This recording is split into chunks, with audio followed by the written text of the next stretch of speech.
This show comes to you from the Art of Change Skills for Life. Visit www.artofchange.com to explore how you might grow your communication and leadership skills through workshops, coaching, and more. Plus, you get to work with me. My guest is an actor, director, and stage skills coach from San Antonio, Texas, who has been improvising for audiences both nationally and around the world for 29 years. With specialties in improvised musical theater, grounded and character-driven scene work, he has coached hundreds of kids, teens, students, adults for years to multiple performance successes. He's also super active in the PTA, and none of that is why I invited him here today. I often invite guests because of their notoriety, who they are, what they do, their interest to you. But the guest I've invited today is my friend, and I know his story, or at least I think I do. And I remember when everything changed. My guest is Estevan J Chuy Zarate. I'm Aiden Nepom. This is the Changed Podcast.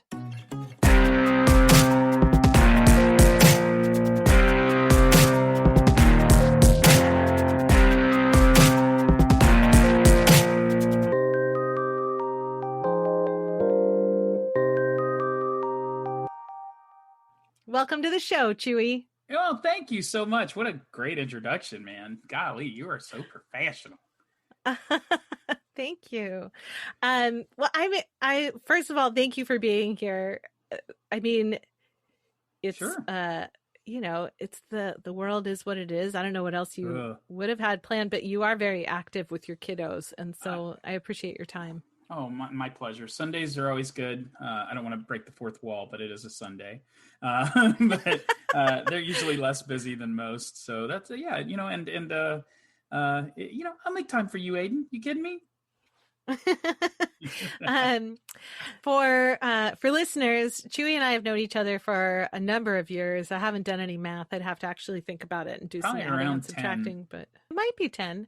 But we taught together at the improv school where I used to teach in Austin, and we have been on stage together many times. So we have an improv connection. For sure. But we've also been in other places in the world at the same time because of both being traveling performers. That's true. We were in Alaska together.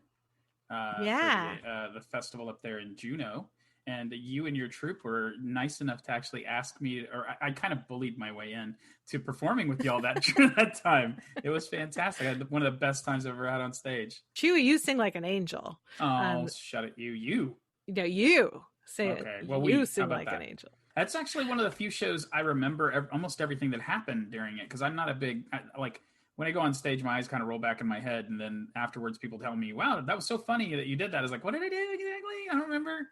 I really don't remember a lot of things, but I remember that one just because it was such a funny setup. Like this butcher who was giving STDs to all the ladies in the neighborhood. And it's really the 1950s, so we have to dance around it. Yeah. And that scene where the two of y'all are talking about it, but not talking about, there was a scene where you're like, yes, but no, y'all just stuttered for 3 minutes. It was hilarious.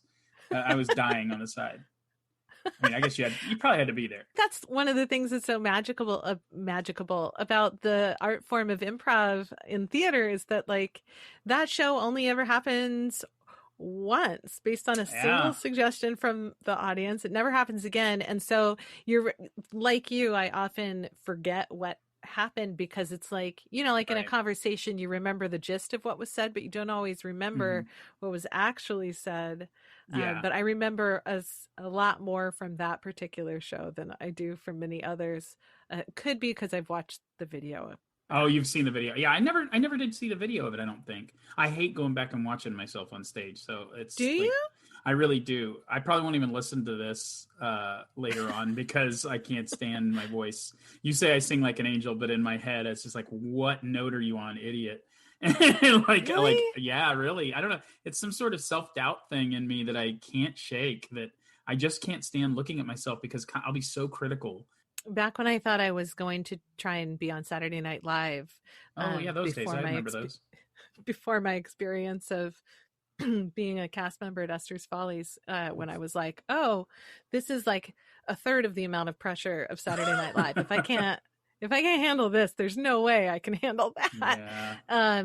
And so I changed directions. But back at that time, like I was taking all kinds of workshops for trying to be comfortable on camera, and just putting a camera in front of me, like flap sweat, just like, and stuttering, and like it was very uncomfortable. So, this podcast and putting it onto YouTube and editing all of it has really helped me feel totally comfortable on camera in a way I never could do before this project. Well, see, that's one of the positive things about this whole virus thing.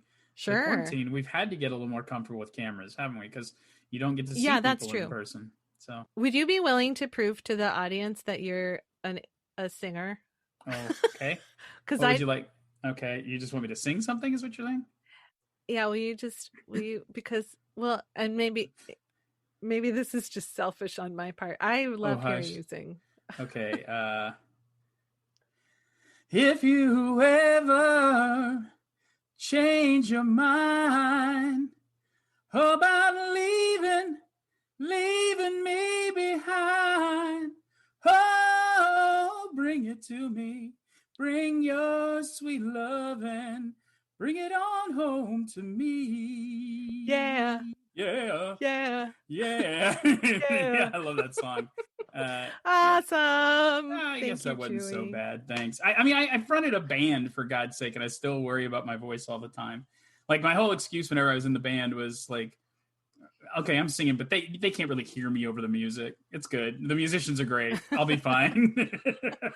I mean, when you're in a band, that's actually true, because the lead guitar is always trying to break the amplifier. That bastard. No. I've been in a couple of bands, and it was always like the sound guy would come out of the booth on the breaks and be like, please tell the guitar player to turn it down. And I'm like, could you? Yeah. Could you tell him? Because he ain't gonna listen to me. So Chuy, you're an actor, not like outside of improv. You have an extensive background in performing arts, but also an extensive background as an improviser.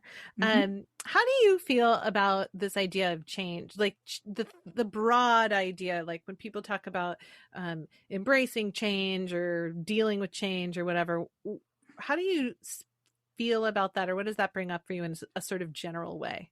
Well, in general, I'm for change. I think it has to happen. It often scares the hell out of me when something changes, for sure. And I mean, if you just want to talk about something as loose as improv, when I lived in Austin before, there was like 5 troops in town. When I came back 7 years later, there was more like 30 or 40. And now there's upwards of like 200 troops in town. I mean, I don't know what COVID's going to do to all that, but there's a lot of people actively playing in the city of Austin. And so that kind of change was kind of a shock to me. I was like a goldfish thrown in a new tank, and I had to learn how to acclimate. And it was scary. It was really scary, especially being a little older now, and knowing things and knowing I'm going into situations where I'm going to have to be very humble until people realize who the fuck I am. I'm sorry. Can I say that? Oh my God. Yeah, you can actually. Oh, okay, good. I'll just flag it. Yeah. I won't say anymore if I can help it. But people not knowing who I am, and it was hard. It was really, really hard, because I had established myself pretty well when I left town, and I had established myself in San Antonio when I left for there, and then I had to start all over again. So that was like very severe change for me, and seeing how welcoming everybody was and how like nice everybody was in town, which has changed a little bit. It's not quite as nice as it used to be, but that was something completely foreign to me. If you were doing improv in this town in the late 90s, like early 2000s, you wanted nothing more than to be the person who gets picked for that HBO showcase and to hell with your friends. Like you don't care if anybody else gets it. It was a dog eat dog thing for stage time too. And, well, hopefully soon, hopefully now we'll have a lot of stages in town. We were lucky enough to have like 5. Just those kind of huge changes happen, but this one happened so quick, so I had to learn how to acclimate quicker. And I think I'm getting better about that, not as afraid of change as I used to be, but I am definitely afraid of it sometimes. That's good. Well, so you have a big family-ish, family. You got a gaggle of youngins, although your oldest is like all grown up, basically. 17. Yeah, he's 17. I didn't really feel old when he was 16. And now that he's 17, I feel old because it's like, oh my God, 18 is right around the corner. He's an adult. Mm-hmm. He's not an adult. How in the world is he going to be an adult in the world? I feel like as a parent, you worry that you haven't prepared them enough, you know? Mm-hmm. And I grew up in strife, you know, like my family was poor. I had a single mom and she was a teacher, and we wanted for things. We were poor, but we weren't the poorest. They don't understand strife at all. My wife and I have worked really hard so that even when we're having financial difficulties, they have no idea. Like, like they have no idea how bad it can get. And I just worry that because they haven't ever like had something, they haven't had loss really in their life. And I'm worried about that for them. I mean, every parent worries about their kids. You always worry about your kids, but it's part of the job. Yeah, it's part of the job. I don't know that I will ever stop. And he's 8. He's going to be 18. My God. Ugh. He doesn't even drive yet. He doesn't even drive yet. Well, we haven't had time to teach him, but still. Have you noticed that amongst your kiddos that one is more flexible and adaptable than another? Yes. Yes, absolutely. Yes. My oldest and my youngest are pretty staunch on what they will do and not do. My middle kid, if it's good for the family, he'll change what he's doing and change for that. Like, he's very good at that. If we need somebody to do some dishes, he'll do them. If we need somebody to, you know, watch the little brother, he'll do it. You know, the older one, he's got his own agenda. He wants to do what he wants to do. And if it gets in his way, he gets angry about it, which is totally me coming through him. I've got a bad angry streak, and my wife does too. But then the little guy, he's 8. And so he's 8 in a family of a 17 and a 15-year-old kid. So he's kind of grown up by himself. So he hasn't been told no a lot. I'm not going to lie. Like we kind of did that third child syndrome thing where we just kind of let him go and see what happened. And he's super intelligent. He's fine. He's had more screen time than any child should ever have, but he's great. Like, we're not worried about it, you know? Yeah. But he gets, you know, because he gets ignored, he does his thing. And when you try to change his thing, he's like, whoa, how dare you? How dare you come over here and try to change what I have established as a thing because of your terrible parenting. You've ignored me, and now I've done this, and you're trying to change it. It's like, yeah, well, sorry, kid. I often wonder, you know, most of the people who have been excited to come on this show have been like fairly adaptable and get excited about change. A few have had this like more afraid of change perspective, which it sounds like is in there a little bit for you. But yeah, I think it just takes me a lot longer to adapt. But I can't help but wonder. Yeah, I can't help but wonder how much the whole like nature versus nurture conversation when it comes to personality and psychology in general. I wonder also how much, because this show is sparked because of a conversation that I had with my stepdaughter who really struggles with change in general. It's like once one thing happens one time, that's how it's supposed to be forever. Yeah. And yesterday we were having what happens now every season. We had the like horrible drama related to changing the shoes, the changing of the shoes for this season. Changing of the shoes. She doesn't like to change her shoes. No, she's like, yeah, she doesn't. Once she's wearing them, it's like, so now we're in sneakers, and this is this is for the next week. We're going to be dealing with her processing that she wants to be wearing her sandals, but also it's 40 degrees out and raining. Got to cover the toes. They're not the right shoes anymore. Yeah. But she'll be processing that. We're indoors 99% of the time. So it's like, put on your shoes so we can go for a walk and get our fresh air and exercise for the day, inmate. And, you know, it's like, and she's going to have like these melt for about a week. And then she's fine until next spring when we have to do the changing of the shoes because the sneakers will be worn out and have holes in them. And because, you know, she'll wear those shoes. Sounds like she just gets used to things, you know. and maybe that's the thing that I have too, is that I get very used to a certain way of doing things.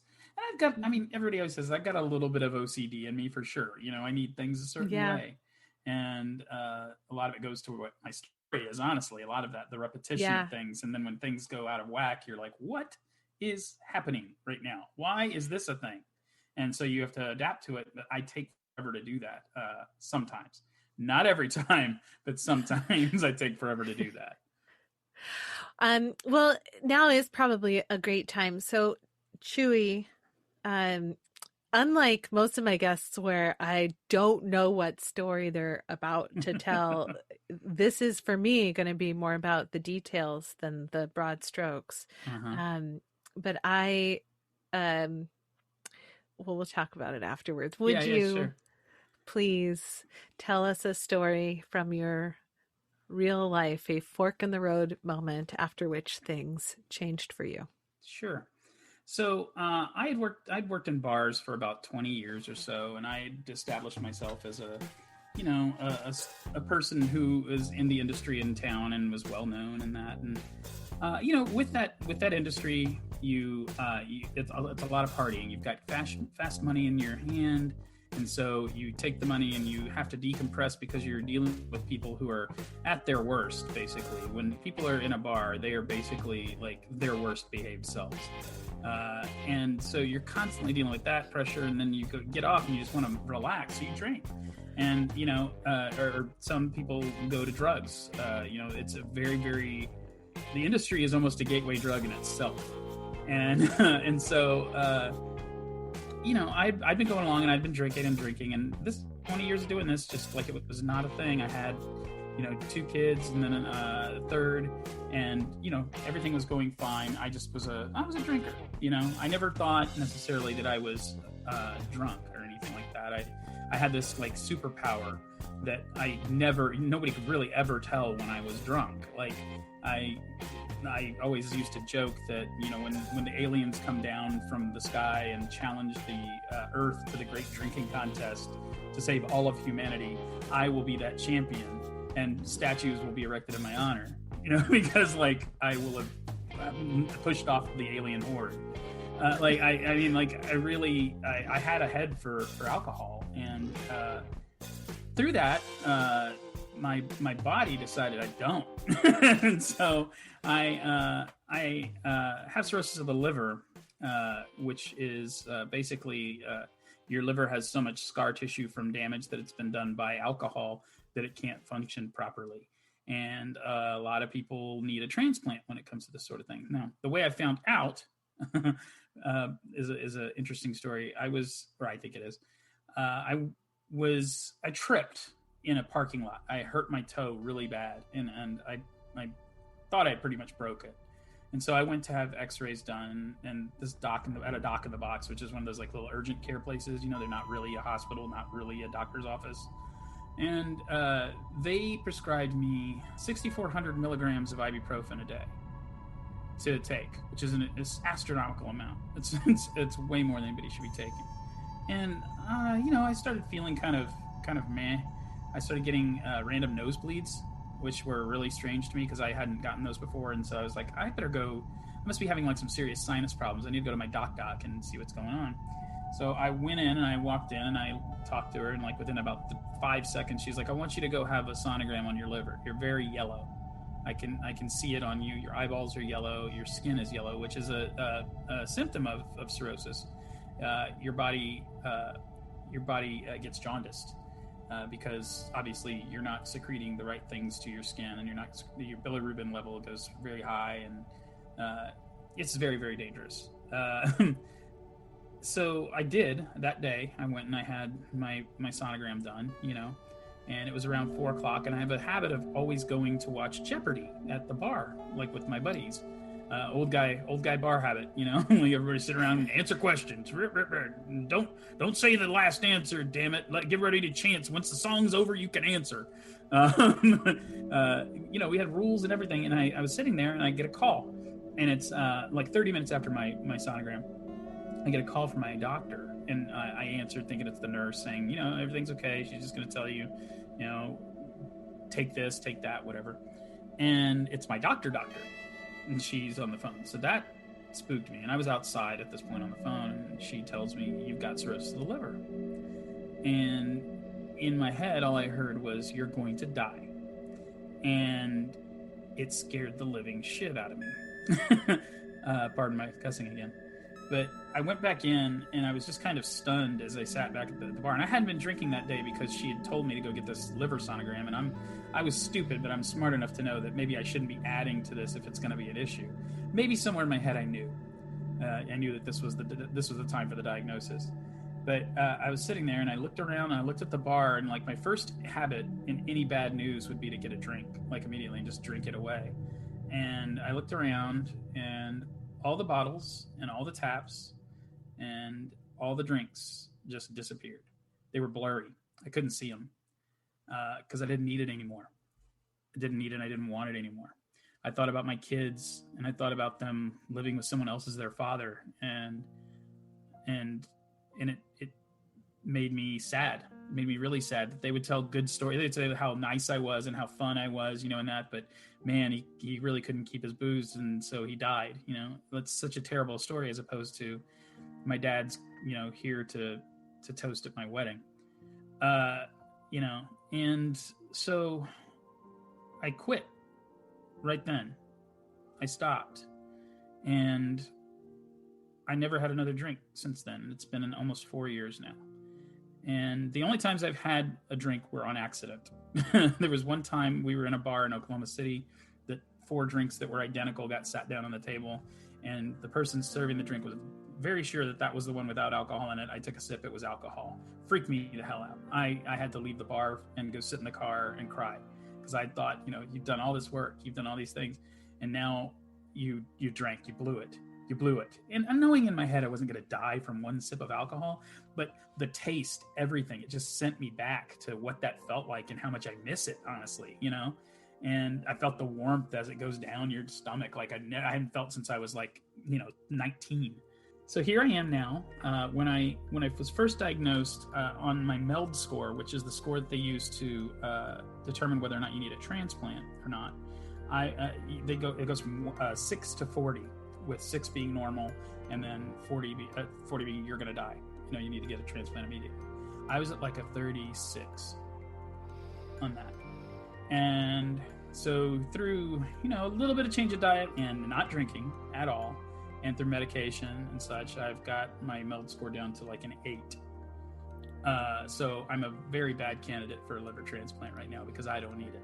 And I also, I've been journaling now for a long time. I put my stuff on Instagram and Facebook, my daily journal that is just for me. It really is. I do write it for me, but along the way, people have started reading it, and I get a lot of calls and a lot of messages from people who want me to talk to a family member for them about it, or maybe they think they have a problem as well. And so I've actually helped some people, counsel them out of this nonsense.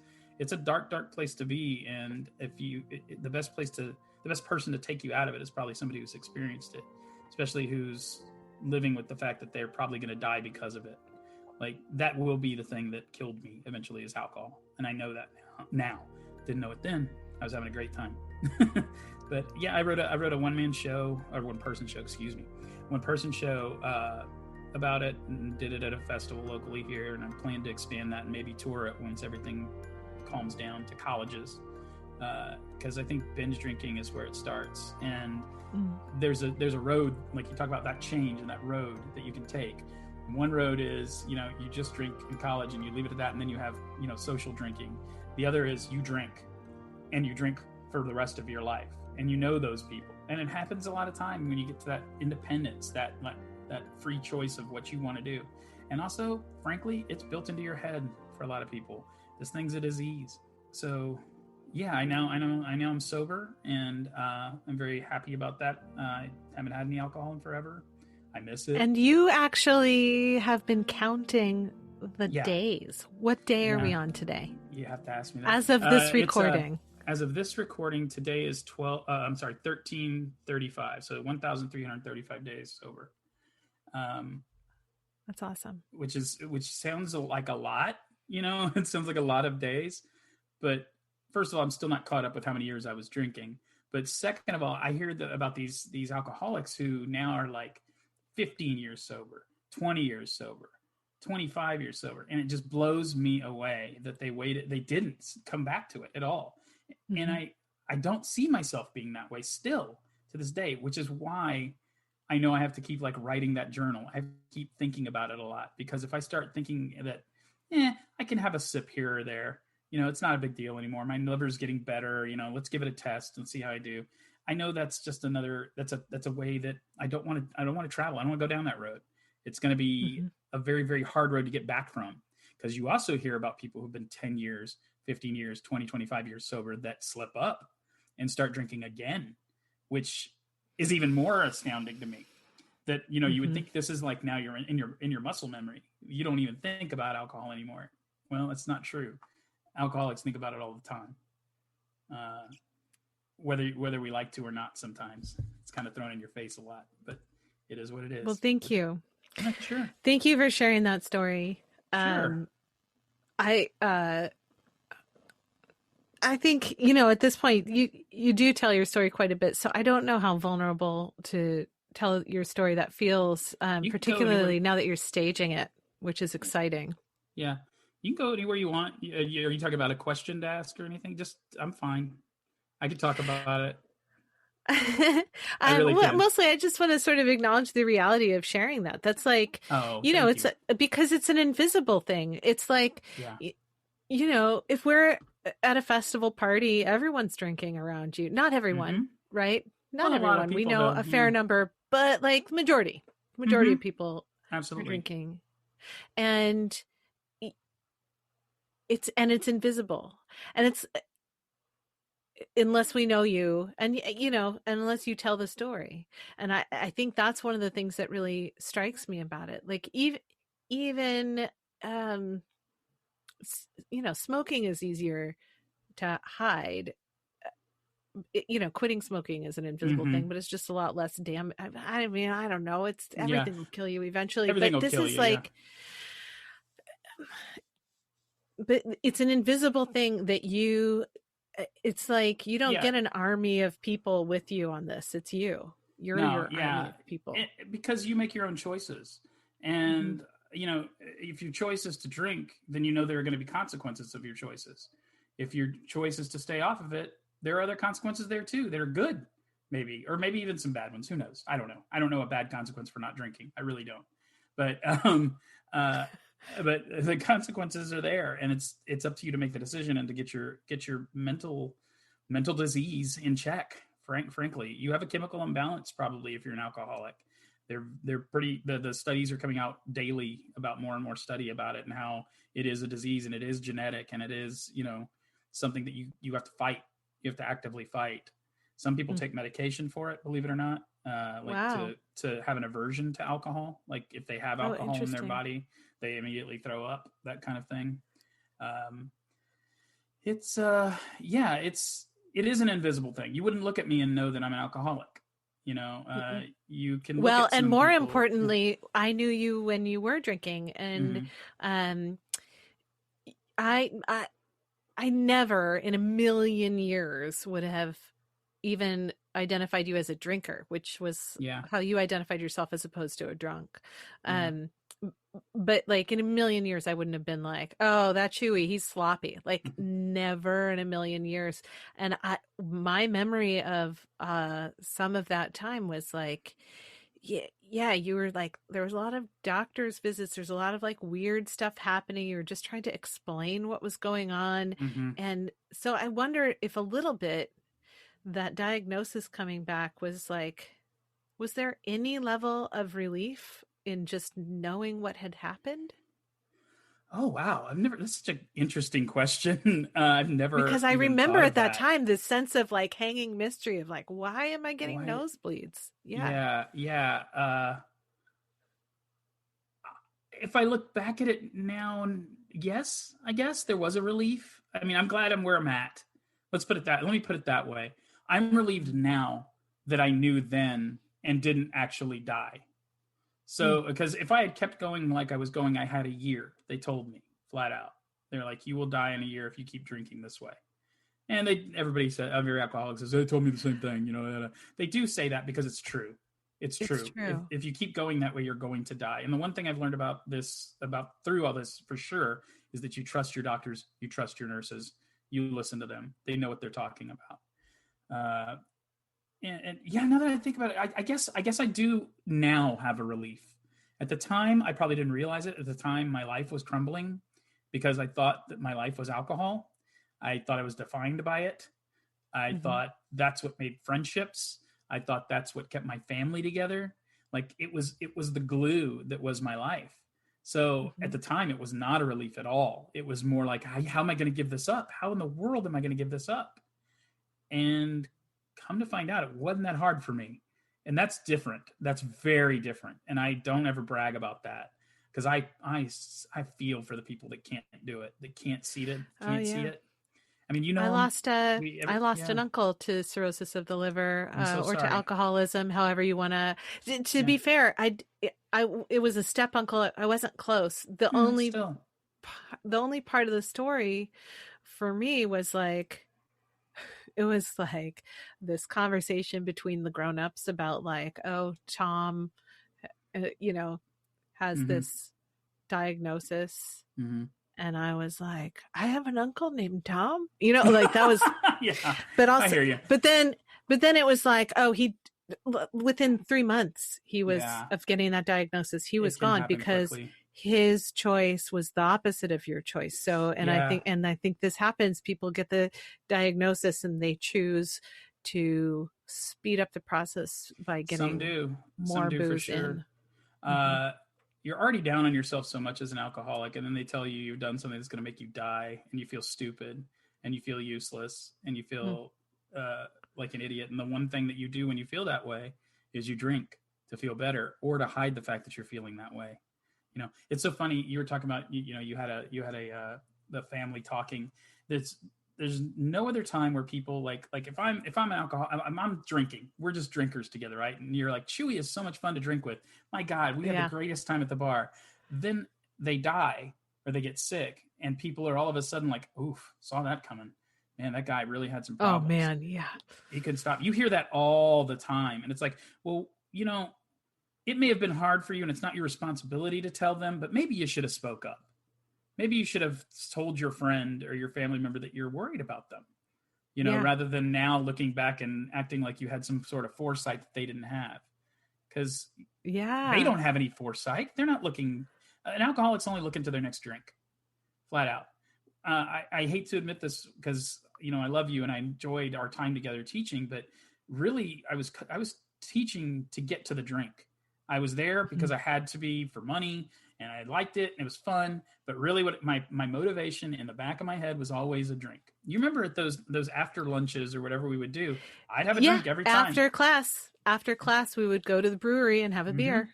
A shot and a beer usually for me. I quietly would do it. Nobody would really notice. And nobody ever notices is the thing. Well, with you, nobody noticed. And the truth is that a lot of people don't notice a lot of that stuff because everyone's so worried about themselves all the time. That brewery had barbecue and people are like, what sandwich am I getting? And also I have all these thoughts about my own performance in improv class, and nobody's like, what's Chuy drinking? Right. Exactly. And even if they were, I'd be so good at hiding it. Like alcoholics feel shame at all times. Most alcoholics know they shouldn't be doing it.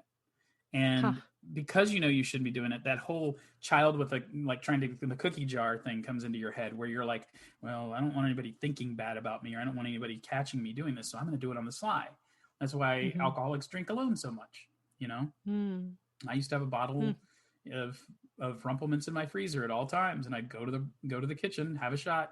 And that's after having been at the bar already for hours and hours, like probably 8 shots in plus a couple drinks, and then go home and still pour myself triples with doing, shots. And I wouldn't stop until I just kind of would fall asleep or pass out. I imagine your relationship with your family has changed in a super significant way based on this life change. Well, with my sons especially, it has changed quite a bit because I look back at it and I get a lot of credit for being a really good dad, but I really haven't been a very good dad except for the last maybe 3 years. I don't remember much of the older ones' upbringings, honestly, and it's kind of sad. I have a point in my play where I talk about the fact that I don't remember any of their births. The first one because I was drunk. The second one because it just happened so quickly and I was probably hungover. Like he was 30 minutes, we were at the hospital, he was there. And then the fourth one, I was definitely drunk because I was up drinking with my father all night before the induction at 4 a.m. And and so I don't remember their births. And I actually apologized to them in the play. And have you apologized to them in real life? Yes, for what sure. What did they do with that? Like, what did kids do with that? How did they process that? I don't think they understand it yet, but I think when they get older and they see how many friends of theirs have the same thing going on in their house and the parents don't apologize for it, they'll realize that I really did mean it, and I do mean it, and I feel awful about it. Also, they read my journal. I mean, they know what I'm thinking almost at all times about this thing. So I am very open about it. I don't know how I mean, I hope it affects them where they don't like do the opposite of what your parent does kind of thing, like they go the other way. Because I'm not puritanical about it. I've told them flat out, if you want to drink, that's fine. But know that you need to be careful. You need to watch how much you're drinking. And I've also told them, know that if I see a problem, I'm going to tell you. Like, I'm going to tell you, you're drinking too much, mijo. Like, you need to stop. One of the things that you said before sharing the story was that you, a little bit, your feelings about change have changed. Mm-hmm. Can you talk a little bit about that? Well, I tell you what, I'm a lot more open to things than I ever was. I'm still very opinionated about things that I like and I don't like. And I'm very, very critical of movies and plays and improv, especially. I can't watch it a lot of times. I just can't because I'm being way too critical the entire time. I'm more open to listening than I ever was before because I can hear finally. I think before I was so cloudy in my head that it didn't make any sense to me, and I stuck to what I wanted to believe. And if I tried to change from that, it meant that I was showing weakness of some sort, or they were going to find me out. So I stuck to it. I stuck to my guns about things, and maybe to a real asshole point. Honestly, I was kind of a prick when I was younger, especially. So I think I'm a lot nicer now. Maybe that's what's nicest about me changing is I'm nicer. I mean, I thought you were nice before, but I definitely have noticed a softer quality to you over the last 3 years, including like manicures and pedicures and like more adventurous things. And I don't remember you being a sneakerhead before. Wow. Yeah, I always have been a sneakerhead, but not practicing. As an alcoholic, you or as an addict of any sort, you try to substitute something for that habit, because it is just a habit a lot of times for people. You just get into the groove of it, and that's just what you do, and you don't think about it any other way. Well, I have like 60 some odd pair of sneakers now, and that comes from two things. One is that I enjoy it, and it keeps me busy, to look at shoes and that kind of thing and figure out what I would like. And two, because when I was a kid, I was poor. And I was on the basketball team, and I couldn't afford the sneakers that the other guys had. And I used to get make fun of it for it. My mom, even on a teacher's salary, like I had to get the ones that they sold there at the school that were usually like some really cheap brand. And my mom would usually be on like a payment plan for $35. Like she'd be like trying to pay the coach $5 a month or something like that. And so I never had them. And then I got money. I got a little bit of money, and now I can afford a pair of shoes. And if I want to buy them, I do. If I can afford them at the time. And if I bought a pair when I was in Portland when I saw you, because Portland is so close to the headquarters of Nike. And we got Nike, we got Adidas. I know. I wanted to go to the Nike. I wanted to go to the Nike store so bad when I was up there, but I did end up getting a pair of nice Air Force Ones that I still wear to this day. And I remember they're from Portland because one, they're green, but two, they've got like a little pine tree on the sole, on the inside sole. It's really cool. I'm hoping it never rubs off. But there's that. And what was the other thing you said? Sneakers and manicures. The manis and pedis. that happened as an accident, but yeah, definitely about like changing the way I felt about it. I lost a lot of weight by not drinking anymore, and because my body was so swollen and full of liquid, because my body couldn't process the liquid through my liver. Uh, like I lost a ton of weight. I lost almost 100 pounds, which I've gained back like a lot. I don't want to talk about how much I gained back, but Life is a roller so coaster ride. I started getting to wear clothes. Yeah, exactly. I started getting to wear clothes that I really liked more, and as a big guy, there's only so many things you can pull off. And I started to be able to pull off other clothes that I've always wanted to wear. And so I had done this 48-hour marathon at the Hideout Theater, where 8 of us were on stage for 48 hours. You've done it, haven't you? Or no?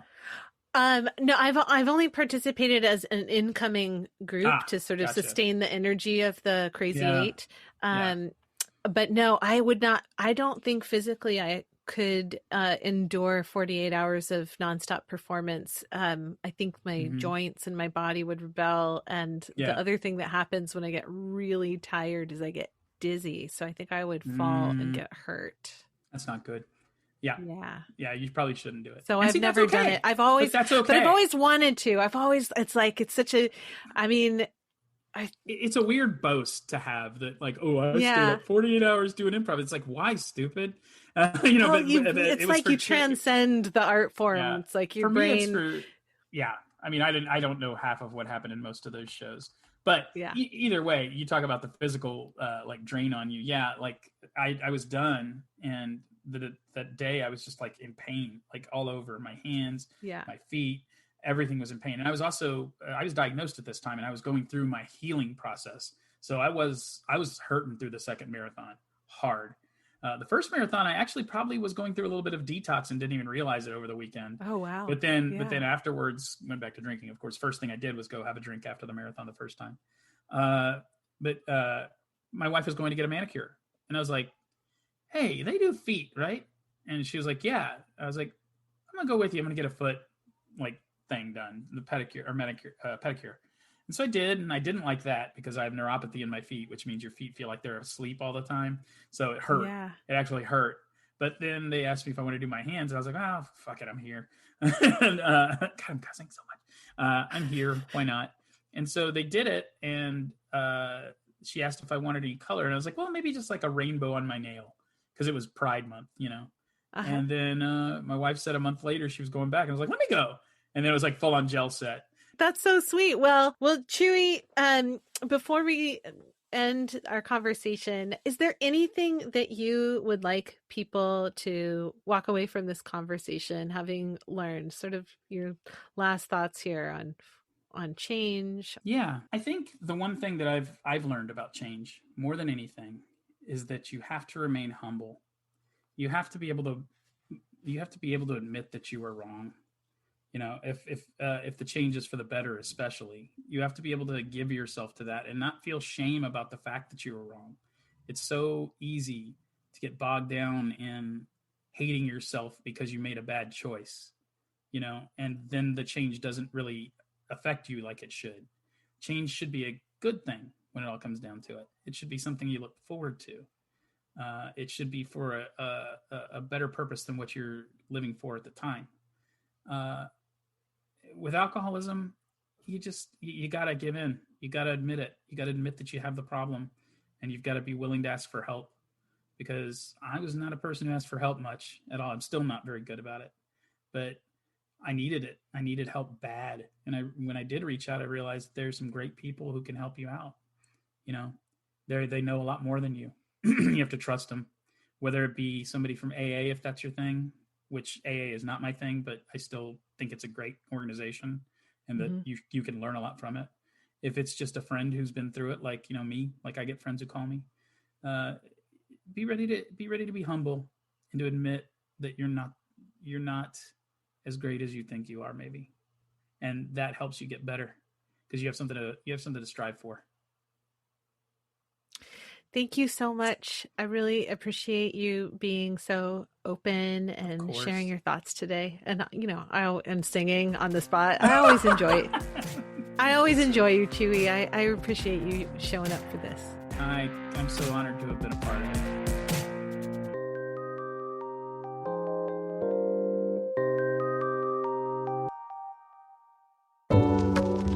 Chuy is a friend of mine. I'm incredibly grateful that when presented with the need to change, he did. We often talk about change as something we can do for fun. Tired of your hair? Change it. Or for our own betterment. Tired of your job? Get a new career. But in some cases, betterment is about survival. According to the 2018 National Survey on Drug Use and Health, 14.4 million adults ages 18 and older had alcohol use disorder. We've lost a lot of Americans to non-preventable causes this year, but some causes of death are preventable, and an estimated 88,000 people, that's approximately 62,000 men and 26,000 women, die each year from alcohol-related causes, making alcohol the third leading completely preventable cause of death in the United States. If you or a loved one are struggling with alcohol abuse, I encourage you to seek help by contacting your local Alcoholics Anonymous, or you can call SAMHSA's National Helpline, also known as the Treatment Referral Routing Service, at 1-800-662-HELP. Thank you to my friend Chuy for sharing his story, and thank you for listening to the Changed podcast. I'm Aiden Nepom, and I wish you the kind of experiences in life you're excited to tell stories about.